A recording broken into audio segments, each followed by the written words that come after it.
I'm Stephen Miller from IBM Analytics Group, where I lead academic programs and outreach. And I'm here today with Dr. Don Brown from the University of Virginia, who leads the Data Science Institute there.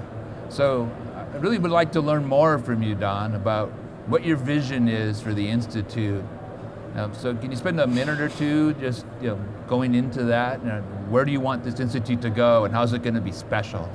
So the Institute right now is somewhat special because it is an institute that runs across all the schools at the University of Virginia.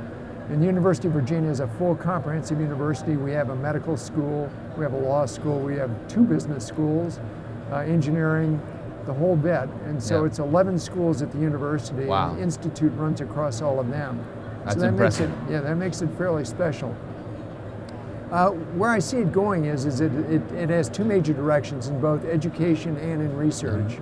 In the education area, we have a master's program. We're getting ready to start up a data science minor at the undergraduate level. For every student. Yeah, and then we'd like to have a PhD program eventually.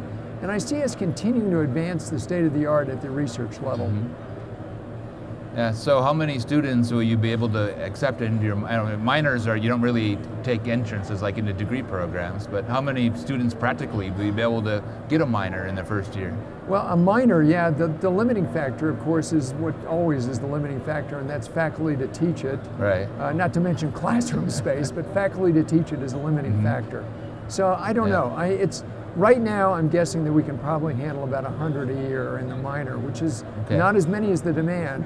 We did a survey on the interest, and it was about 75% of our graduates that we surveyed in the last year's class were interested in a data science minor. So that would mean we'd be at several thousand that... Yeah, no, those are, because it's a field that I've never seen so much excitement about it. And it really is about every student needing to be literate in data, and they're really realizing the opportunities when they hear about what IBM is doing with Watson Cognitive and other things, or even what others are doing with data.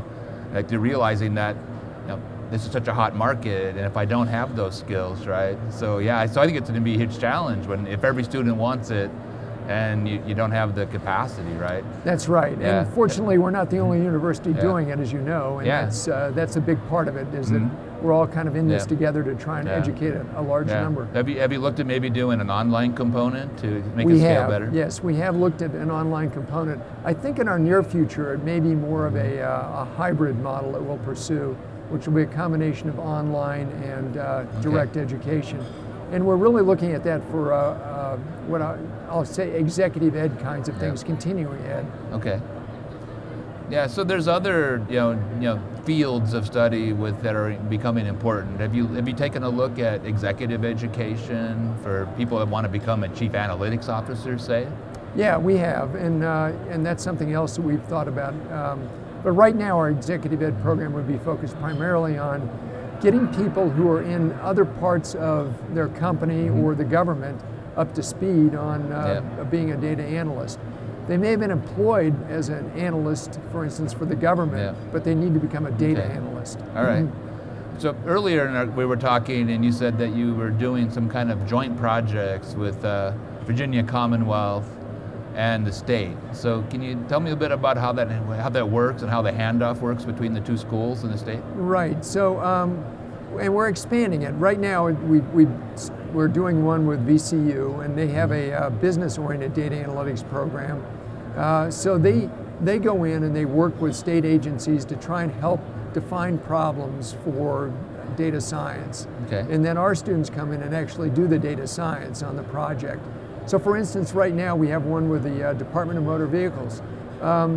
In Virginia, and I suspect in more states, the number of accidents involving trucks has increased dramatically. And Virginia wants to understand what's going on with that, why the sudden rise in the level of accidents. Yeah. I think there was also a tolling project too. Were you involved in the tolling project with the state? We weren't involved in it, but we did look at that project. Okay. The issue with that, it was too short term for us to work on for a real data science project. All right. Okay. Understood.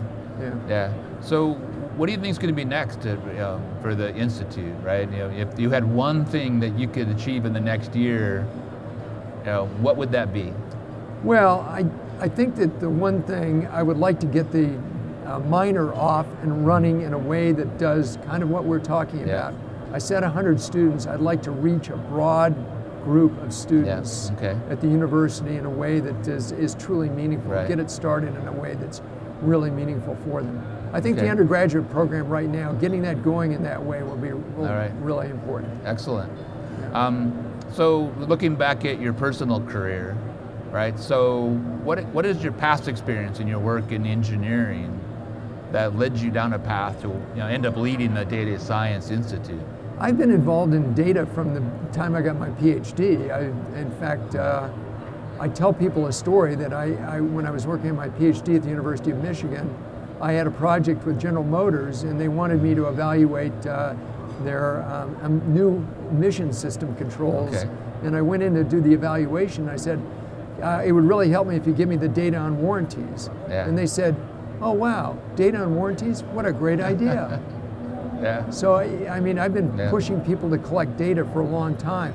I've got to say, what's changed for me in the last 10 years is I no longer have to push people to collect data. They're collecting it, but they still don't really know how to analyze it well. And that's where companies like IBM and folks like us come to play. I think the other thing that's really different now is the sources of data, right? Now that you can put a sensor on everything, you most likely have a sensor in your pocket on your smartphone and other places, right? Everything you do is being measured. If you got an Apple Watch or a competitor's watch, right, they're measuring all these things, right? So the opportunities for pulling data from hospitals, from yourself, is so different, right? And I think it's a game changer. And I'm really excited to be working with you now in the University of Virginia. And I really look forward to a long-term relationship with you. So. Yeah, I agree. And I would say, in addition to the sensors, the other thing, the thing that really gives me a kick is when I look at data that's been collected, that they collected for one thing, and suddenly we show them the value they get out of using it in new ways. That's awesome. It is pretty cool. All right, well, we want to thank you for coming today and spending time with us. And I enjoyed it. We look forward to having a great time at the event here before you, head home, and thank you. Yeah, thank you for the relationship with IBM. Appreciate it. Thank you.